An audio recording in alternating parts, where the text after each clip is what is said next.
diangkat menjadi rasul. Siapa yang angkat? Gubernur atau ketua daerah rumah wanita?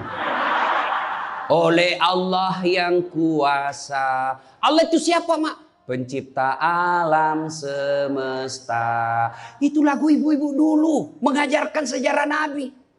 Sekarang apa lagu-lagunya ibu-ibu? Modern mereka, sarjana, istri pejabat, tapi tidak tahu sejarah Nabi. Apa lagunya ibu-ibu sekarang? Yuk, yuk ayo. Yuk ayo, yuk ayo. Apa itu ayo ayo? Ayo apa? Ayo apa? Putar ke kiri nona, putarlah ke kanan, beleng-beleng. Apa itu? Apa gunanya itu lagu-lagumu itu? Putar ke kiri, putar ke kanan. Apa? Katanya majelis taklim, tapi lagunya tidak mendidik.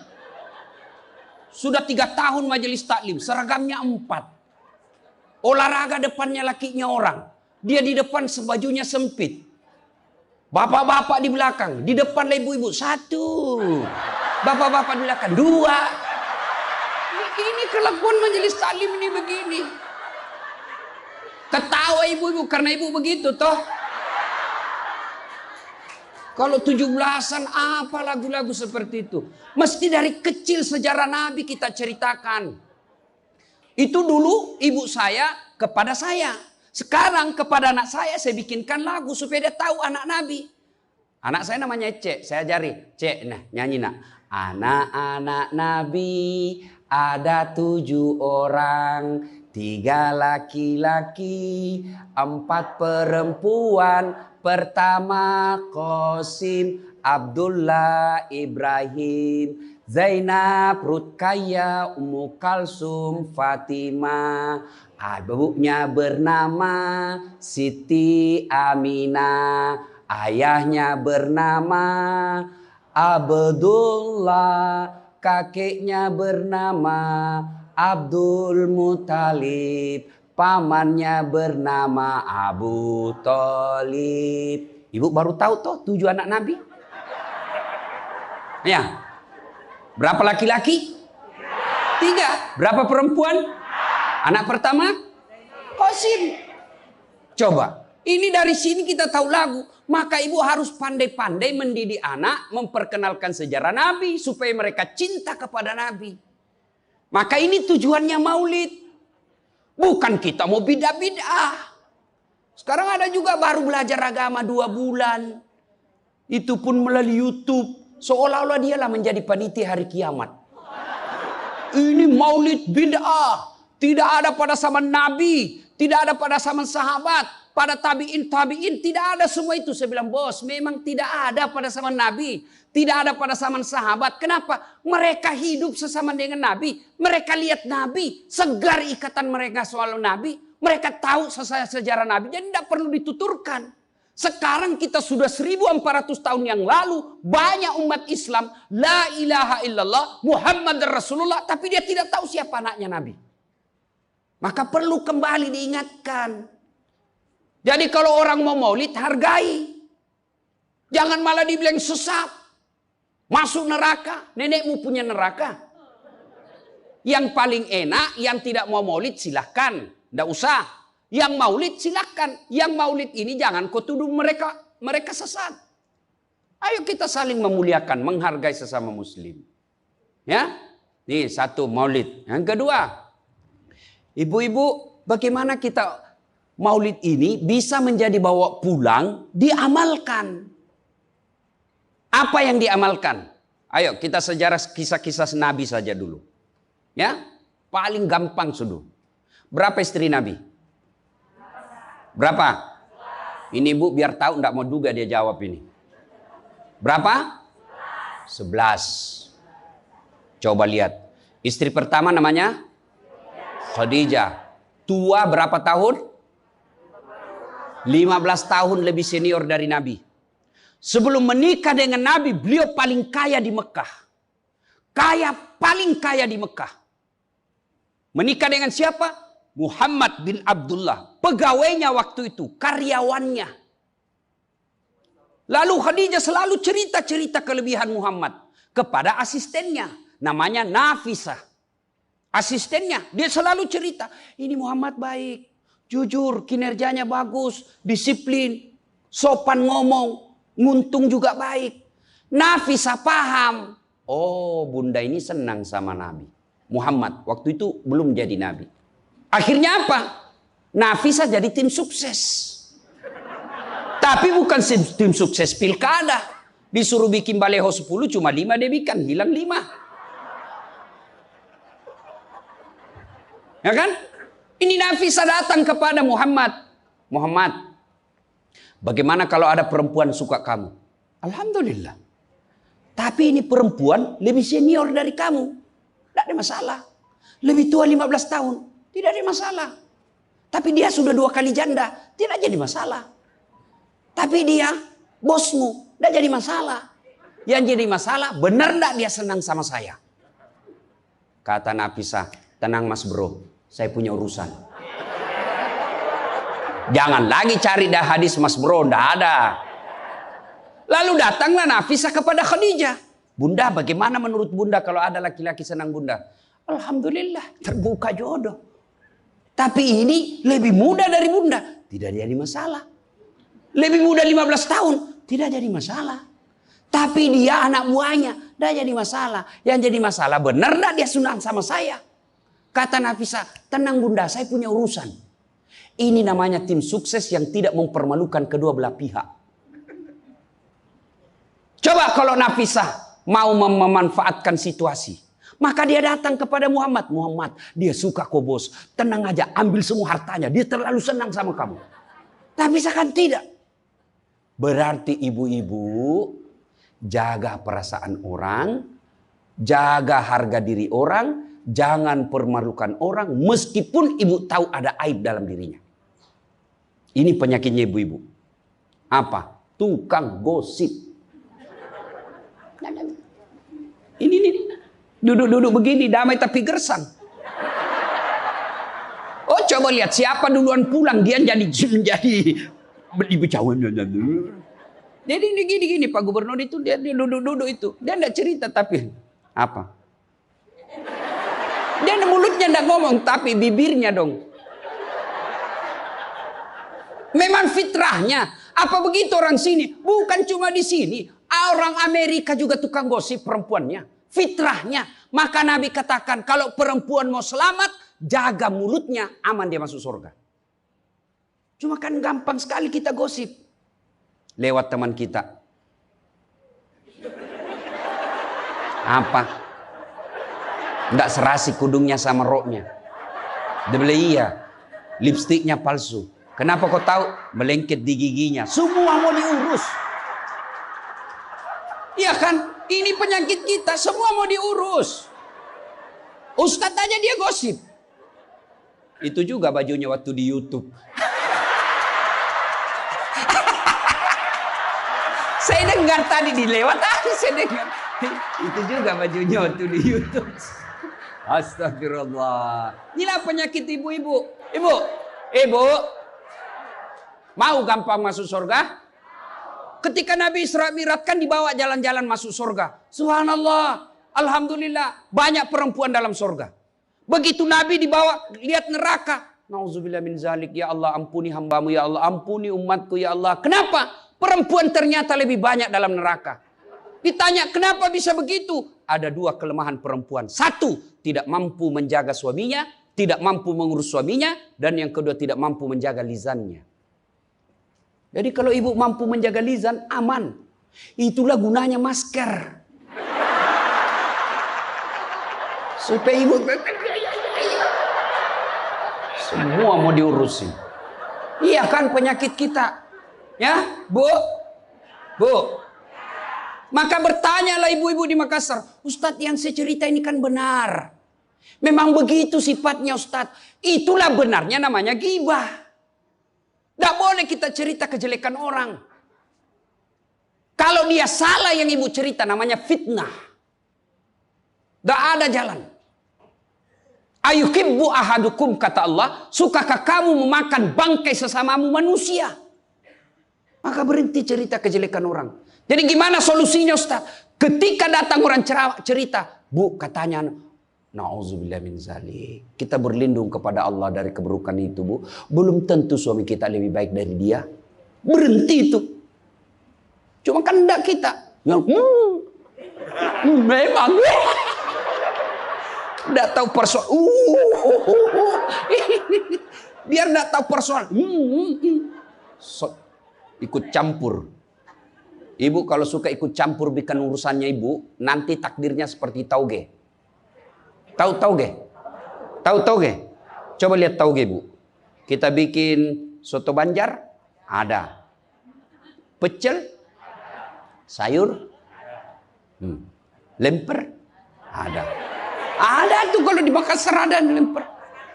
Ayo, maka karena dia selalu ikut campur, Allah takdirkan semua tauge bengkok. Dan ada yang lurus toh? Maka kalau ada ibu-ibu majelis begini kumpul, teriaki saja, pagi-pagi toge nih ya. Ini penyakit perempuan. Maka ini gunanya kita peringati maulid supaya ibu-ibu pulang berhenti cerita kejelekan orang. Tidak ada gunanya, menghabiskan amal-amal kita. Nabi pernah kumpul para sahabat dan bertanya, "Atadruna manil muflis?" Saudara-saudara sekalian, kau tahu siapa yang bangkrut nanti di akhirat? Mereka tidak sholat ya Rasul, dia sholat. Yang tidak puasa ya Rasul, dia puasa. Yang tidak haji ya Rasul, dia haji. Yang tidak bayar zakat ya Rasul, dia zakat sedekah. Kalau begitu siapa yang bangkrut ya Rasul? Jarusu wa khati'ur rahim. Tetangga yang jahat sama tetangganya dan yang suka memutuskan tali persaudaraan. Dan salah satu jahat sama tetangga dan memutuskan tali persaudaraan adalah mereka suka menceritakan kejelekan orang. Adakah orang yang senang dicerita kejelekannya? Ada? Ada? Ada, Ibu? Lalu untuk apa kita cerita orang? Rajin betul istrinya majelis taklim. Baik betul itu istrinya. Tapi kasihan suaminya selingkuh kiri kanan. Lalu apa untungnya Ibu cerita? Bu? Hei. Hei. Nah, satu. Pulang pengajian. Tinggalkan gosip. 2. Rasulullah setelah menikah dengan Khadijah usia 40 tahun. Nabi dilantik menjadi Rasul. Pulanglah beliau 3 hari 3 malam di atas Gua Hira. Pulang menggigil. Dia ketuk pintu. Masuklah Nabi, kedinginan. Lalu Nabi berkata, "Istriku selimuti saya kedinginan." Kira-kira kalau ibu-ibu apa jawaban ibu? 3 hari 3 malam suami tidak ada kabar. Di WhatsApp tidak dibaca. Di telepon di reject. Tiba-tiba datang kedinginan, Bu. Selimuti saya, Bu. Apa jawaban ibu? Apa ibu selimuti? Enggak, diinterogasinya suaminya. Mana HP-mu? Dari mana kau ini kedinginan? Iya toh? Tapi Khadijah tidak. Khadijah tidak pernah sangka buruk kepada suaminya. Apa kata Khadijah? Sami'na wa ata'na. Hikmah yang kedua buat ibu-ibu, sangka baiklah kepada suami. Demi Allah, tidak ada kebahagiaan rumah tangga yang dipenuhi dengan sangka buruk. Ibu mau bahagia dengan suami? Mau? Hilangkan sakwa sangka, hilangkan sangka buruk. Telepon suami tidak dijawab pagi-pagi, sangka baik. Oh, berarti suami saya lagi sholat duha. 1 jam kemudian ditelepon, belum dijawab juga. Oh, berarti suamiku lagi meeting dengan gubernur. Telepon lagi siang-siang tidak jawab. Oh, berarti suamiku lagi sholat berjamaah di masjid. Sore ditelepon tidak dijawab-jawab. Oh, berarti suamiku dia lupa handphonenya. Tiba-tiba sore masuk WhatsApp teman kita. Saya lihat suamimu bonceng cewek. Cantik betul. Oh, berarti suami saya lagi nge-grab. Tenang perasaan. Ibu-ibu, demi Allah. Tidak ada kebahagiaan orang yang selalu sangka buruk. Suami enak-enak kerja. Hanya tidak dijawab telepon. Ibu tidak bisa tenang di rumah. Sangka baik. Orang yang sangka baik, rumah tangganya pasti tidak bisa bahagia. Saya kasih contoh. Kasih contoh ibu. Suami istri 7 tahun tidak punya anak. Di tahun ke-8 dia pergi ke ahli kandungan, periksa istrinya. Wih, alhamdulillah, kata dokter, ibu sudah terlambat 2 bulan. Senang betul. Dia teleponlah suaminya, Pak, alhamdulillah hasil pemeriksaan saya sudah terlambat 2 bulan. Tapi Pak, jangan cerita-cerita dulu ya. Malu kita nanti kalau tidak jadi lagi. Oke Bu, ini rahasia berdua. Jangan cerita ke siapa-siapa. Setuju Bu ya? Setuju Pak. Oke. Beberapa hari kemudian datang petugas PLN. Assalamualaikum. Kata ibunya, waalaikumsalam. Siapa ya? Saya Bu, saya siapa? Petugas PLN. Oh kenapa Pak? Ibu terlambat 2 bulan. Wih. Kenapa dia bisa tahu saya terlambat 2 bulan? Wah, dia mulai curiga sama suaminya. Pasti kelakuannya lagi nih si gendut ini. Kan suaminya gendut. Pasti kelakuannya ini si gendut ini. Pulang suaminya capek. Di jalan macet, kehujanan, baru buka pintu. Memang kau pembohong gendut. Apalagi ini pembohong. Orang capek, pembohong gendut. Apa? Kenapa itu PLN tahu saya terlambat 2 bulan? Pasti kau yang cerita. Bukan saya. Kenapa? Wah, suaminya juga marah digendut-gendutin. Dia datang ke PLN. Ada apa kau tahu istriku terlambat 2 bulan? Dia bilang ini ada catatannya Pak. Kau hapus ini. Ya boleh Pak, tapi Bapak bayar dulu. Kalau saya tidak mau bayar, ya terpaksa punyanya Bapak diputus. Kalau punya aku diputus, apa dia pakai istri saya di rumah? Dia terpaksa pakai lilin.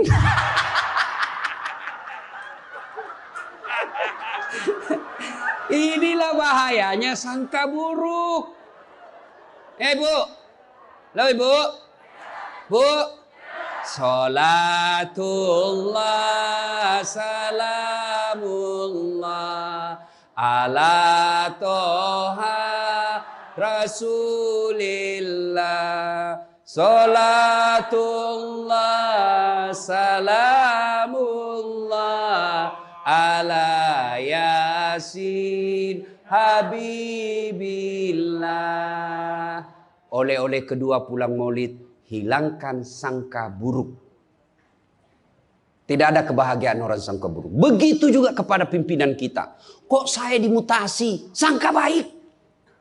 Saya tadinya kok kepala dinas menjadi staf ahli. Berarti Bapak dianggap ahli. Ini staf ahli kan enak. Ahli yang tidak ada stafnya. Sangka baik. Oh berarti Pak Gubernur merasa saya perlu istirahat, banyak berpikir. Sangka baik. Jangan pernah sangka buruk. Tidak ada kebahagiaan orang yang sangka buruk. Sangka baik. Saya dalam hidup saya, betapa banyak Allah kasih pelajaran. Saya baru tahu maksud Allah yang baik setelah beberapa saat berlalu. Begitu ada kejadian sangka baik saja. Tunggu akan muncul. Oh ini maknanya ini. Tamat SMA kan saya daftar polisi Bu. Tentara. Akabri. Begitu tes fisik. Tidak lulus. Kenapa? Ceper. Tidak cukup tinggiku Bu. Saya protes kepada Allah. Ya Allah kenapa kau lahirkan saya dalam keadaan pendek. Kau tidak jadi rugi jadi Tuhan kalau saya jadi tentara. Teman saya lulus waktu itu Bu. Dia sekarang polisi 2 bunga. Reserse. Baret merah. Saya lulus pakai baret putih. Alhamdulillah jadi ustadz. Alhamdulillah karena baret putih saya pakai. Mulai baret hiram sampai baret merah. Saya ceramai semua. Gubernur sebelumnya kepala dinas. Tiba-tiba kita tidak ada jabatan. Sangka baik. Itulah hidup. Jangan pernah sangka buruk. Begitu juga kepada suami. Sangka baik. Tidak ada ketentraman bagi rumah tangga yang selalu disertai sangka buruk. Dan ibu enaknya jadi istri. Karena ibu tidak tanggung dosanya suami. Saya bilang sama istri saya, Mama Nyece. Kan ibu-ibu sekarang suka sekali periksa handphone. Untuk apa periksa handphonenya suami Bu? Coba jelaskan saya, untuk apa? Ayo yang suka periksa handphonenya suami ini. Untuk apa Ibu? Setelah tahu ibu mau apa? Ternyata besok-besok ada masalah yang tidak menyenangkan hatimu. Apa yang kamu lakukan? Mau diceraikan, saya ceraikan kamu. Daripada kau menderita mendampingi saya, sudah kita selesaikan baik-baik. Dan kau tidak mungkin. Kuceraikan kau pagi, sore saya sudah dapat. Nah sekarang apa maumu? Sakit hati aja. Ayah. Dan hebatnya perempuan Islam, kalian tidak menanggung dosanya suami. Kalian tidak akan menanggung dosa suami. Ya, beda kalau laki-laki. Kalau laki-laki, dosa istri kita tanggung. Kalau suami menanggung dosa istri. Istri tidak pakai jilbab, istri tidak sholat, istri tidak puasa, istri tukang gosip, istri suka keluyuran. Suaminya ditanggung dosanya nanti. Ku ampusakum wa ahlikum nara. Beda istri. Suami pezina, suami koruptor, suami narkoba, suami penjudi, suami tukang tipu. Ibu tidak tanggung dosanya suami. Itulah enaknya jadi perempuan Islam. Bahkan kalau dia sholat, dia puasa Ramadan, dia jaga harga dirinya, dia patuhi suaminya, kata Nabi, tadahulul jannati bisalam. Silahkan ibu mau masuk pintu surga mana saja. Makanya sangka baik saja, tidak usah sangka buruk. Ada ibu-ibu curhat sama saya tengah malam, Ustaz. Mohon solusinya Ustaz. Saya sudah tidak tahan. Kenapa ibu? Dia bilang saya sudah tidak tahan. Saya minta solusinya Ustaz. Saya sudah tidak tahan. Memang kenapa? Saya ini sudah 21 tahun menikah Ustaz. Tidak tahan. Saya bilang dalam hati. 21 tahun tidak tahan. Inilah kadang-kala ibu-ibu kalau ngomong tidak masuk di akal. Ya memang Allah fitrahkan itu manusia. Laki-laki itu lebih banyak akalnya. Perempuan lebih banyak perasaannya. Maka kalau perempuan ngomel, dengar saja Pak. Tidak usah dijelaskan apa dia mau. Dengar aja. Karena memang dia cuma mau didengar. Dengar aja. Oh, ya, dengar aja, dengar. Tapi tidak tahan saya Ustaz. Ya tidur. Rumus menghadapi perempuan itu, ilmu paling efektif, sabar. Tidak ada sudah kalah itu ilmu sabar. Diam. Tidak usah dijelaskan. Biar dijelaskan tidak masuk di akalnya. Apalagi kalau dia sudah bilang pokoknya. sudah Pak. Lebih diam aja. Pokok. Sudahlah. Dijelaskan satu, muncul pertanyaan dua. Dijelaskan tuntas yang dua, muncul lagi pertanyaan tiga. Sudah tuntas semuanya, dia ungkap lagi yang 5 tahun yang lalu. Itulah perempuan. Iya ibu toh? Maka dengarkan saja. Ada saatnya nanti dia bilang, baru dia sadar itu. Iya sebenarnya itu saya emosi aja itu hari Pak. Begitulah perempuan. Dihadapinya jangan emosi.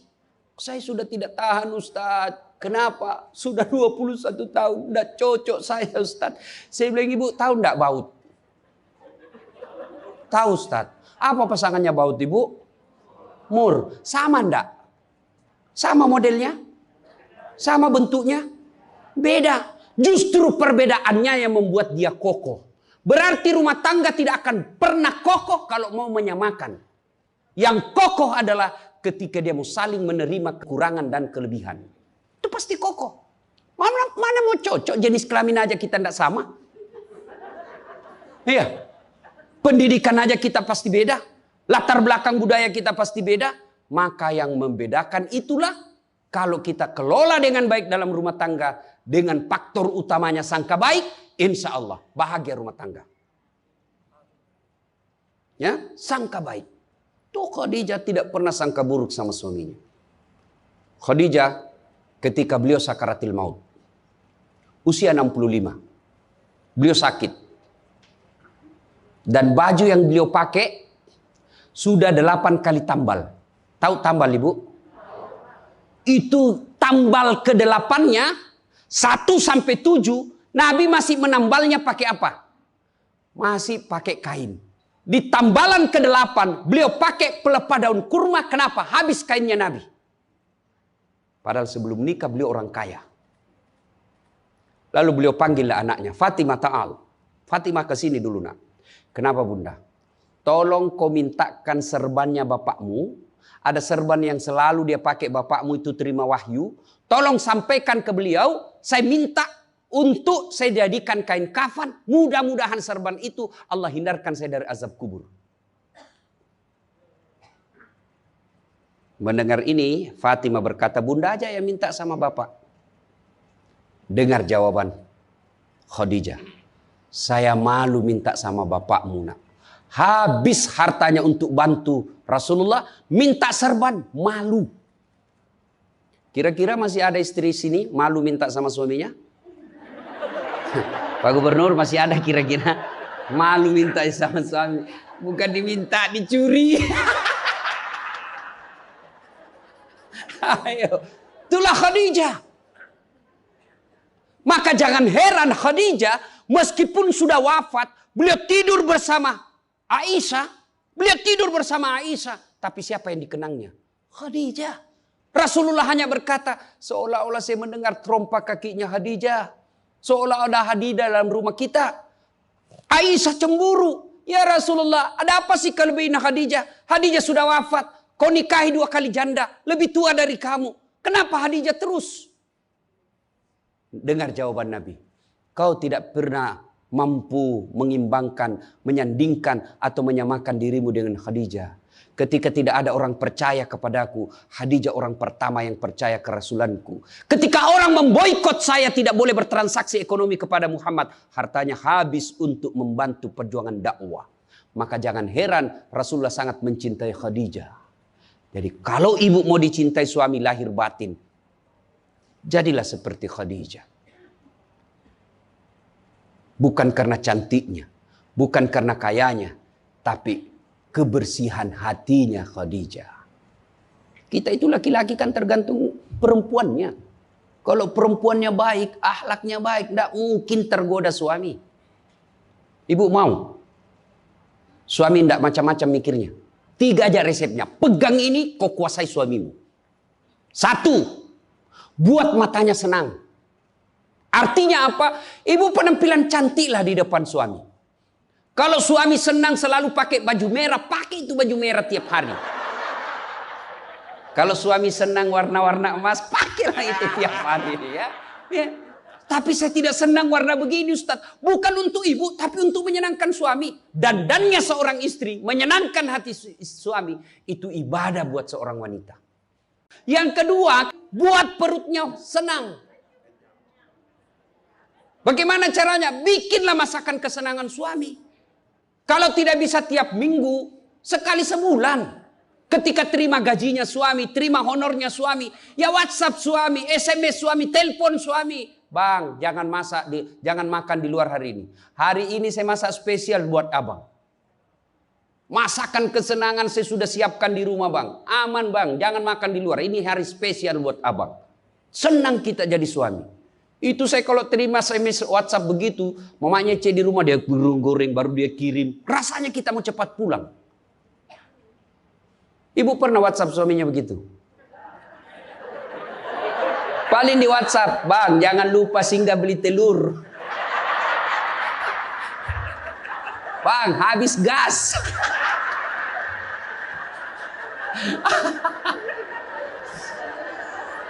Kok tahu Ustaz? Ya saya rasakan juga.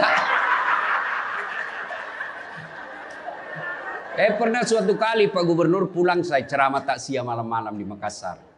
Tiba-tiba masuklah WhatsApp-nya mamanya C. Ustaz habis pembalut. Aduh. Tidak mungkinlah sopir saya suruh ini istri saya. Sudahlah saya singgah, saya berdoa mudah-mudahan tidak ada yang kenal saya. Begitu saya bayar ada ibu-ibu datang, Ustaz beli pembalut. Saya jengkel langsung saya balik. Biar daripada saya melahirkan udah. Tenang perasaan. Mungkin ego kita ini buat kita juga laki-laki, ya. Kadangkala ego naik, masa saya eselon, masa saya kepala dinas, masa singgah beli pembalut. Jangan lihat eselonnya. Pakai ilmunya Umar bin Khattab.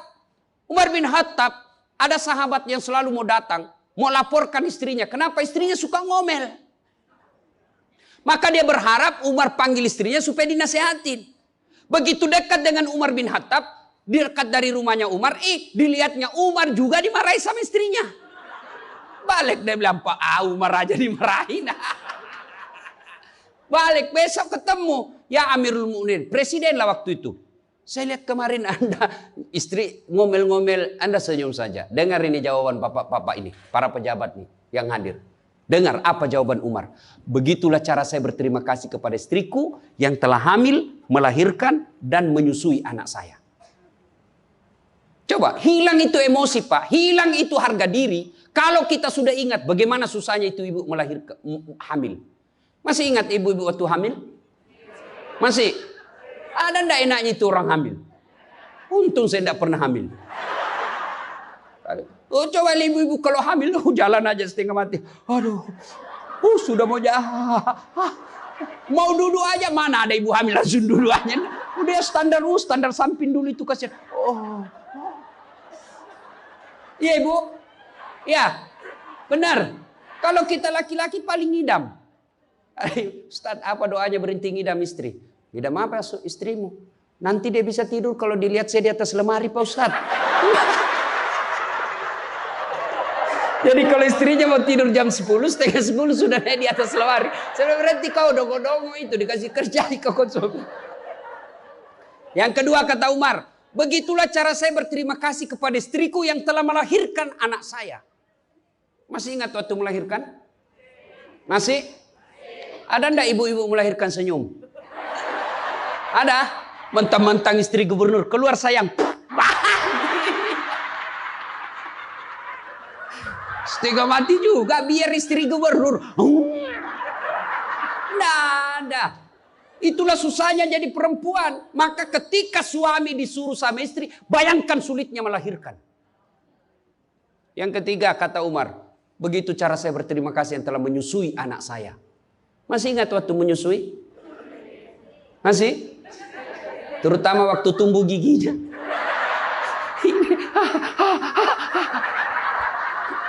Masih ingat tak?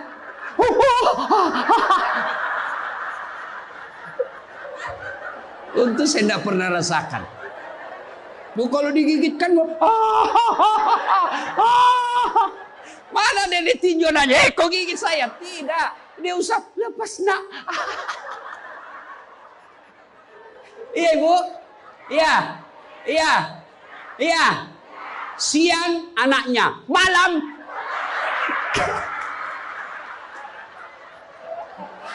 Salatullah, salamullah, ala toha rasulillah. Salatullah, salamullah, ala yasin. Berikutnya, kalau kita cinta kepada Rasul, jadilah istri seperti istri Rasulullah. Nah, tentu bertanya kita, itu bapak-bapak mau punya istri seperti istri Rasul? Pak Gubernur pasti mau. Kita punya mau istri seperti Khadijah. Tapi pertanyaannya, sudahkah kita seperti Rasulullah? Tenang ibu-ibu, saya bela ibu-ibu hari ini. Tenang. Nah, kita mau seperti Khadijah, tapi kelakuan kita seperti Abu Jahal. Pembohong kiri kanan. Suami istri minta duit, tidak pernah ada. Benar, tidak ada. Habis biar baunya tidak ada lagi. Giliran selingkuhannya minta, gampang deh. Tunggu aja 5 menit. Ya, Rasulullah, coba. Begitu memuliakan istri, beliau tidak pernah kusam rambutnya di depan istrinya. Coba itu. Buka itu Barasanji sejarahnya. Rasulullah beliau yang bersihkan tempat tidurnya. Beliau yang tambal bajunya ketika robek. Beliau sediakan sarapan. Itu Rasul, manusia pilihan. Namanya selalu digandengkan dengan namanya Allah. Tidak malu, bahkan rela ikhlas membantu pekerjaan rumah tangga istrinya. Untuk meringankan kerjaan istri. Kita baru Satpol PP. Satpol PP. Apa Satpol PP? Polisi setengah. Baru pegawai honor, macam-macam ceritanya. Tidak ada kehinaan bagi laki-laki yang memuliakan istrinya. Tidak ada kehinaan suami yang membantu pekerjaan istrinya. Rasulullah mencontohkan itu. Beliau kalau keluar rumah sudah ada sisir. Masuk ke kamar rapi baru keluar. Kita sudah habis pisang gorengnya 4 masih berantakan rambut. Begitu istrinya katakan, bang, baik-baik itu rambutmu apa? Kenapa kau urus rambutku? Rambutmu kau urus. Itulah Rasulullah. Rasulullah subhanallah, dari 11 istri beliau tidak ada satupun yang dia panggil namanya. Beliau tidak pernah memanggil Khadijah. Beliau tidak pernah memanggil Aisyah. Aisyah beliau panggil apa? Ya Khumairah. Yang kemerah-merahan pipinya. Karena memang Siti Aisyah merah delima pipinya.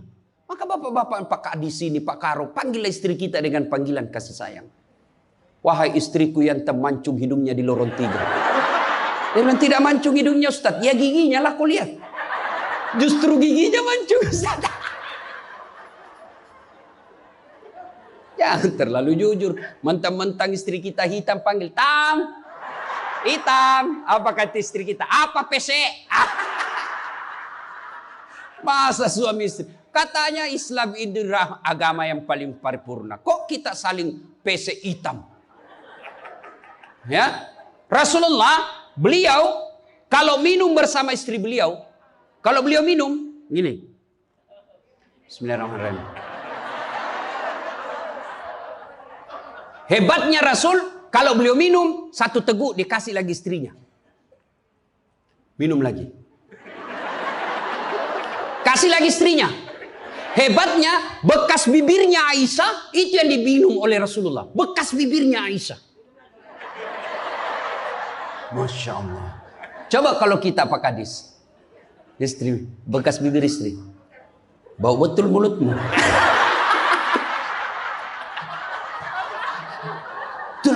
Maka kalau ibu bapak mencontoh Rasulullah, maka rumah tangga pasti bahagia.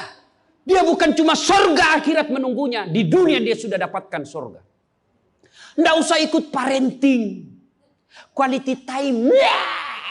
Apa itu? Belajar saja sama diri Rasulullah. Kita ini sudah miskin di dunia. Rumah tangga kita kadang-kala ngontrak-ngontrak. Tidak tahu lagi kewajiban istri kepada suami. Suami tidak tahu kewajiban kepada istri. Maka di dunia dia susah sanggara. Di akhirat apalagi nanti. Maka kalau kita tidak bisa dapatkan kekayaan sorga di dunia. Dengan harta. Maka dapatkan kebahagiaan itu dengan memperbaiki hati dalam rumah tangga. Suami tahu kewajiban kepada istri. Istri pun melaksanakan tugasnya kepada suaminya. Itu Rasulullah. Rasulullah subhanallah. Manusia mulia tidak pernah menghina istrinya. Maka jadilah suami seperti Rasulullah Muhammad SAW. Ibu bapak saudara-saudara sekalian. Suatu kali Umar bin Khattab menangis. Tiba-tiba ketawa lagi. Menangis lagi. Datanglah sahabat bertanya. Wahai Umar, kok sudah gila apa? Umar waktu itu sudah jadi presiden. Beliau katakan, bagaimana saya tidak ketawa? Saya mengingat waktu sebelum datang Muhammad SAW, saya pernah memakan Tuhanku. Dia bikin berhala dari roti, lalu dia makan itu Tuhannya. Dia bilang, bayangkan hebatku dulu sebelum ada Muhammad, Tuhan pun saya makan. Kan dia ketawa. Lalu kenapa engkau menangis ya Amirul Mukminin? Saya bayangkan sebelum Nabi Muhammad SAW datang di tengah-tengah kita. Saya pernah mengambil anakku yang masih orok, merah, saya rebut dari istriku, lalu saya bawa ke belakang rumah, saya gali pasir, saya tanam sendiri anak perempuanku itu, lalu saya timbun, saya lompat-lompat di atasnya karena saya anggap ini perempuan anak pembawa sial. Begitu zaman jahiliyah. Alhamdulillah setelah ada Muhammad, mampu melahirkan kita seperti sekarang ini, bisa membedakan yang hak dan yang batil. Berarti Rasulullah dikenang kehebatannya, karena berhasil memimpin, mengarahkan umatnya dari jahiliyah menjadi seperti yang kita nikmati sekarang ini. Berarti Pak Gubernur, kalau Bapak ingin dikenang sebagai pejabat, bukan hanya memperbaiki diri, tapi memperbaiki rakyat Sumatera Selatan. Dan Alhamdulillah saya senang sekali mendapat berita Bapak punya program yang sangat memuliakan kebaikan. Bukan Islam, kebaikan. 1 desa, 1 lurah, 1 rumah tahfiz. Meskipun Bapak sudah tidak menjabat sebagai gubernur, Selama rumah tahfiz itu dimanfaatkan, maka itu akan menjadi amal kebaikan dunia sampai di akhirat. Tapi percayalah, tidak mungkin Pak Gubernur hebat tanpa didukung sama istri. Tidak mungkin. Ini istri tidak kelihatan perannya, tapi menentukan SK. Benar. Biar Pak Gubernur senang sama Bapak, kalau istri Pak Gubernur tidak senang, berpengaruh itu tanda tangan. Memang sudah itu begitu yang namanya kehidupan manusia. Saya juga tidak bisa hebat ceramah begini kalau istri saya tidak mendukung. Saya mau bikin naskah, digangguinya saya. Pergi ke sama bapakmu, cepat kau ambil itu. Nangis sana, mana bisa kita bikin naskah? Begitu kita mau ceramah, dia curi kita punya naskah. Apa? Mana bisa? Allah Subhanahu wa Ta'ala berfirman, mana sudah ini? Mana naskah kita? Maka yang terpenting kembali dalam maulid kali ini, mari jadikan rumah tangga kita sebagai pintu sorga, meraih sorga yang sebenarnya. Jangan berpikir di dunia tidak ada sorga. Kita kan selalu berdoa, fid dunya hasanah, wa fil akhirati hasanah. Selamat di dunia, selamat di akhirat. Apa itu fid dunya hasanah? Menurut para ahli tafsir Al-Quran, hasanah di dunia itu, sorganya dunia itu mengandung 4 komponen. 1, punya pasangan yang baik. Jadi kalau istri bagus agamanya, suami bagus agamanya, suami bagus akhlaknya, istri bagus akhlaknya, sudah 1 komponen surga didapat. Yang kedua, punya anak yang soleh dan soleha. Tidak ada gunanya pangkat jabatan kalau anak kurang ajar. Ibu-ibu nih, kalau ibu meninggal siapa yang doakan? Suami. Tidak bakal, dia kawin lagi. Siapa yang doakan? Anak. Maka berhasilan ibu, saya setuju dengan pernyataan Pak Gubernur. Kalau mau hebat ini provinsi kita, ibu-ibunya harus menjadi pesantren pertama. Sayang, seribu sayang, ibu-ibu sekarang banyak yang gagal mendidik anak. Dihormati di luar, dimuliakan di kantor, sampai di rumah dimaki-maki sama anaknya. Itu siapa yang gagal? Ibunya. Kita kadang-kala bahagia, hebat kalau anak kita pintar bahasa Inggris. Hebat anaknya Ustadz, pintar bahasa Inggris. Apa hebatnya? Banyak yang bisa begitu. Masa banyak Ustadz? Ya sudahlah, ke Inggris lihat itu anak-anak di sana. Anak-anak di sana semua pakai bahasa Inggris, Bu. Memangnya kalau ibu nanti meninggal, anak berdoa pakai bahasa Inggris? Oh my God. Please help me my mother.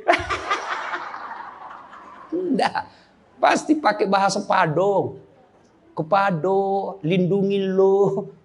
Pasti. Ya, maka ibu-ibu didik anak. Yang ketiga komponen punya surga dunia, apa itu?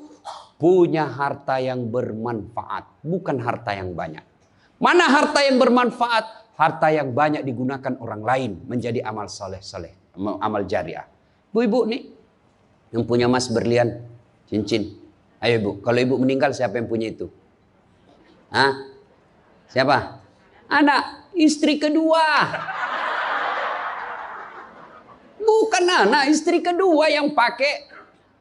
Maka sedekahlah sebelum tiba saatnya. Dan yang keempat, surganya dunia, punya teman yang baik. Bukan teman kepentingan politik dan kekuasaan. Teman yang baik itu meskipun kita sudah pensiun masih baik sama kita. Meskipun kita sudah miskin masih baik sama kita. Itulah teman yang baik. Dan nerakanya dunia ketika kita punya jabatan, banyak teman kita, pas kita hilang jabatan, semua menjauh dari kita. Itu nerakanya dunia. Nah ibu bapak saudara-saudara sekalian, mari mewujudkan ini melalui maulid. Maulid ini tidak ada guna kalau kita pulang tidak diamalkan. Minimal amalkan dengan menjadi suami yang baik dan istri yang baik. Terakhir, kalau kita mencintai Rasulullah, maka kita ikuti sunnah-sunnahnya. Apa sunnah? Yang gampang-gampang, tidak usah berat-berat. Mulai hari ini, oleh-oleh khusus ibu, kapan dan dimanapun selalu ada wudhu. Coba ibu amalkan. Bapak-bapak pegawai, bapak mau pergi kerja wudhu dulu. Mau pergi jemput anak wudhu dulu. Mau pergi pengantin wudhu dulu. Mau pergi kemana saja ikuti Pak Gubernur yang katanya tidak ada liburnya. Ya, sudah ikuti dengan ada wudhu. Orang yang selalu ada wudhunya, innallaha yuhibbut tawwabina wa yuhibbul Mutatakhirin, dicintai oleh Allah Subhanahu wa taala. Ibu bapak saudara-saudara sekalian, banyak yang ingin kita sampaikan tapi waktu jualah yang membatasi kita. Insya Allah